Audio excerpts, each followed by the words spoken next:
It's been 4 long days, but for Steelers fans, it still feels like that nightmare of a game just ended last night. And honestly, who could blame anyone for not wanting to move on yet? The sting of that performance still lingers like a bad hangover, and not just because it was a loss, but because of how it happened. Defensively, that was a meltdown of epic proportions. And no matter how much you try to look ahead to the Packers or whatever comes next, that kind of collapse stays with you. It doesn't go away quietly. Now, sure, the Steelers are back at it soon. They got a Sunday night showdown against Green Bay coming up at Acrisure Stadium. But even with the mandatory 3-day break after that Thursday night game, no one in Pittsburgh is jumping out of bed talking about the next one. The vibe right now is frustration. A deep, brewing frustration with this defense. And not just the result, but the repeat issues, the patterns, the way this side of the ball keeps stumbling over the same cracks without anyone fixing the foundation. Look, I'm not sitting here trying to tell you the offense is perfect. Far from it. This isn't some flawless, high-flying machine putting up 40 points a week. But what we can say is that the offense is improving, slowly, gradually, sometimes painfully, but it's happening. You see some rhythm forming. You see some structure, some spark. And then you glance over at the defense, and you just sigh. Because this wasn't supposed to be the problem. This wasn't the side we were supposed to worry about. When the season began, there was real hype, talk of this being one of the top units in the entire league. Some even used the word historic. Instead, what we're seeing now is a unit ranked near the bottom in some of the most important categories in football. Let's talk fact for a second. The Steelers currently rank 31st out of 32 teams in passing yards allowed per game. 258.8 yards per game. That's not just bad. That's collapse-level defense. That's the kind of number you'd expect from a team that's tanking, not one that entered the year with Super Bowl ambitions. And you know what makes it worse? This whole setup was supposed to be built around the secondary, around the idea that 3 elite coverage guys could anchor the back end, hold down their zones, and let everyone else fly around and make plays. You weren't supposed to need a ton of help. You weren't supposed to have to scramble to compensate. The back end was supposed to be the stronghold. Instead, it's the soft spot. You look at that Bengals game, and it becomes crystal clear. Joe Flacco, yes, that Joe Flacco, alongside Jamar Chase and T. Higgins, made this defense look like they were lining up against college kids. Even after the Steelers made adjustments and went with 5 defenders back in coverage against just 3 receivers, it didn't matter. 5 defenders. 3 receivers, and still carved up. That's not just a bad matchup. That's a fundamental failure of execution, scheme, or maybe both. When you put that many resources into stopping the pass, and you're still giving up big plays, that's a confession. That's the defense admitting, right there on the field, that this plan isn't working. It's not a fluke anymore. It's a trend, and it's one that's gotten ugly. But it's not just the secondary that's under fire.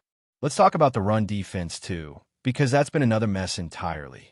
When you're the only team in the league getting shredded by a no-name, third-string running back, and it's not even a surprise anymore, you've got a crisis on your hands. You can't just brush this stuff off with a few cliches like, we need to tackle better. No, this is deeper than that.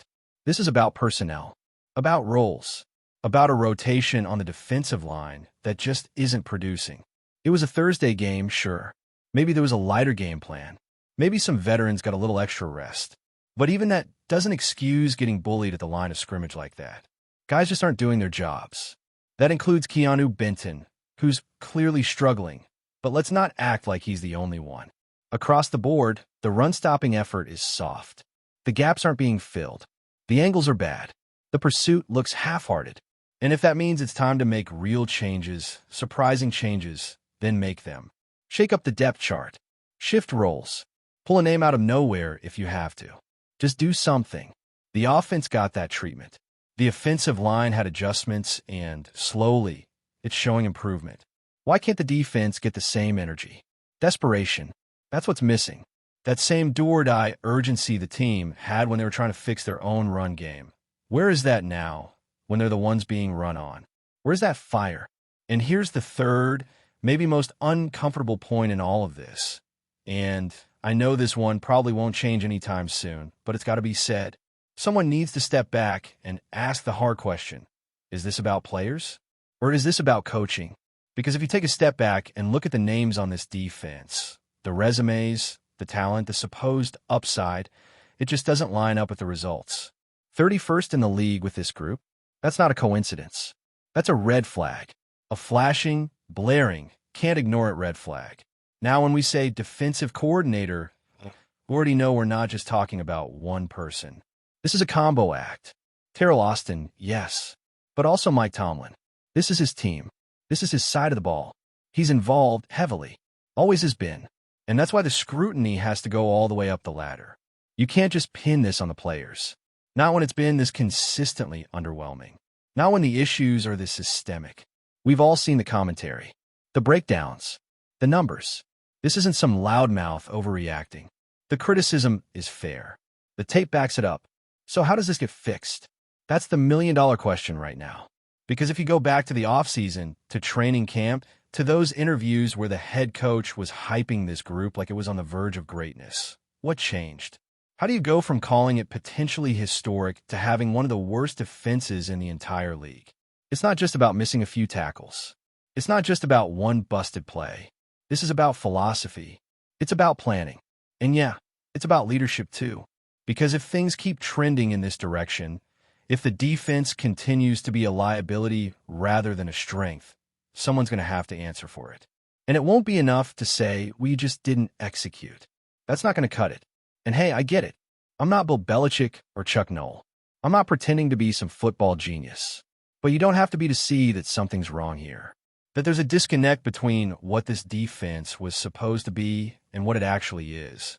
Now let's bring this all in a sharper focus. Because while the coaching deserves plenty of the blame, we can't pretend the players get a free pass either. There's a saying in football, you can only coach what shows up on game day. And right now, too many guys on this defense are showing up in body, but not in impact. And one of the names getting attention, for better or worse, is Joey Porter Jr. Let's be clear. Porter came in with high expectations. Big name, big school, big legacy. Everyone figured he'd slide right into that alpha corner role, shadow the top receivers, make splash plays, bring that swagger that Pittsburgh fans love. But what we're getting is, well, it's not that. It's not a disaster either, but it's definitely not elite. And if we're being honest, it's not even consistently solid right now. Let's just lay it out. 17 penalties last season. That was the most for any cornerback in the league. And just like you'd expect, a big chunk of them came against one opponent, the Bengals. Week 13 alone, 6 flags. That's not a red flag anymore. That's a whole banner waving in the wind. And yeah, he said some things that suggest he feels targeted by the refs, that they're watching him differently. And maybe there's some truth to that. But here's the thing. When it keeps happening over and over, it doesn't matter if it's fair. It matters if you adapt. And this season, it hasn't exactly been a redemption arc. 2 more flags against the Bengals again. Same opponent. Same issue. Now, to be fair, those are the only 2 penalties he's taken all year. But even that doesn't tell the full story. Because the tape doesn't lie. His coverage hasn't been as sticky as it needs to be. His tackling effort has been questionable. And the one thing every elite corner does, take the ball away, well, that hasn't happened either. No picks. No forced fumbles. No game-changing plays. 4 pass breakups in 3 games is decent, sure. But it's not game-altering. It's not what you expect from a guy drafted to be the guy on the outside. And here's the uncomfortable part. He's not alone.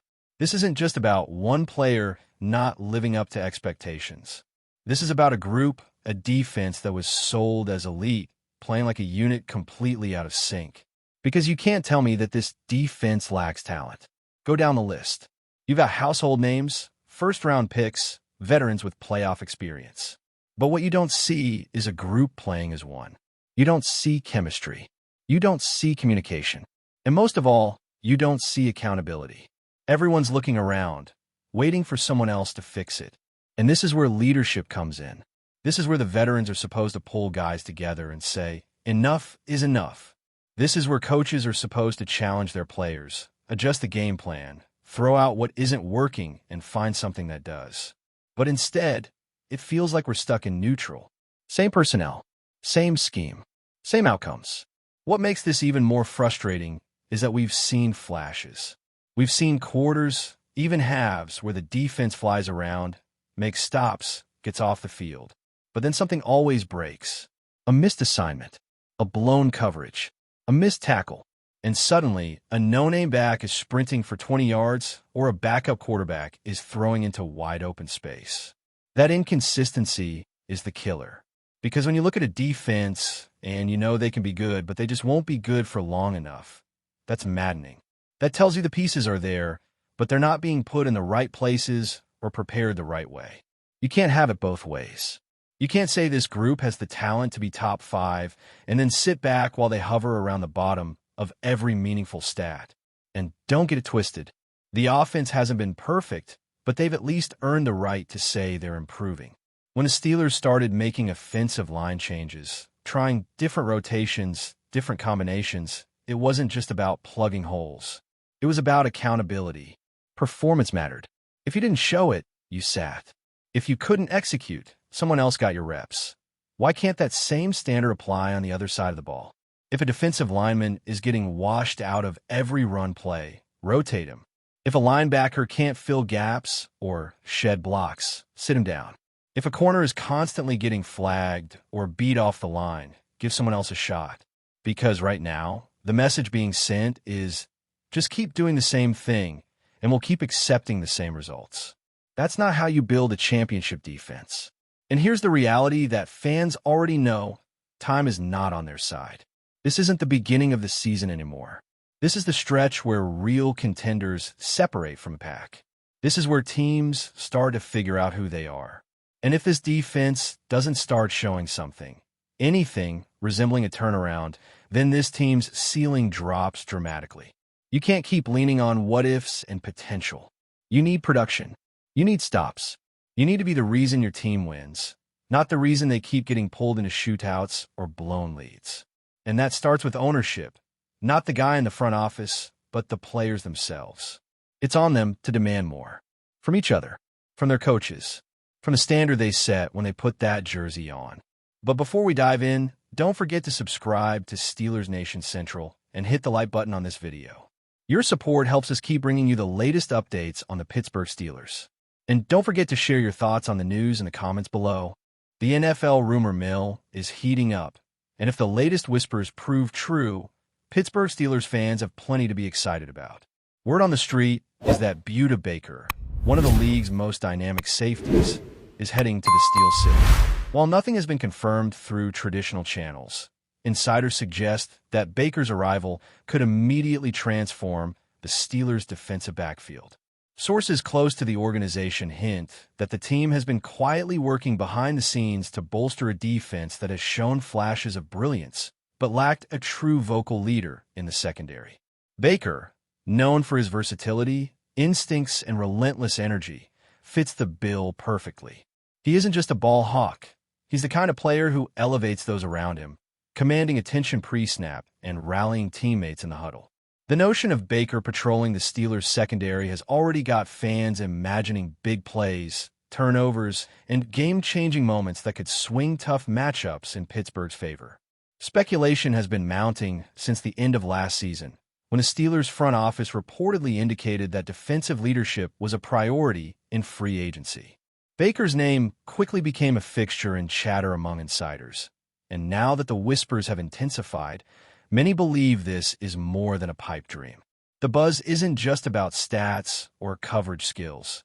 It's about culture, attitude, and the immediate impact on a unit that's hungrier than ever for respect in the AFC. While the details of the deal remain murky, terms, contract length, and exact role are still under wraps. The excitement is palpable. Social media feeds are already lighting up with mock highlights, potential matchups, and debates over how the Steelers' defensive schemes might evolve to accommodate Baker's unique talents. Even veteran defenders on the roster are reportedly energized by the prospect of learning from one of the game's elite safeties, a player whose intensity and preparation are second to none.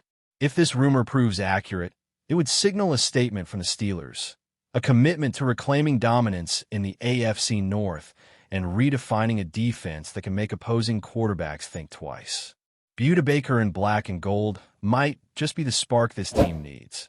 And for now, fans are holding on to hope, eager to see if the murmur becomes reality. That's it for this update. If you enjoyed the video and want to keep receiving exclusive news about the Pittsburgh Steelers, make sure to subscribe to Steelers Nation Central and give this video a like. We always look forward to hearing your comments and opinions. See you in the next video.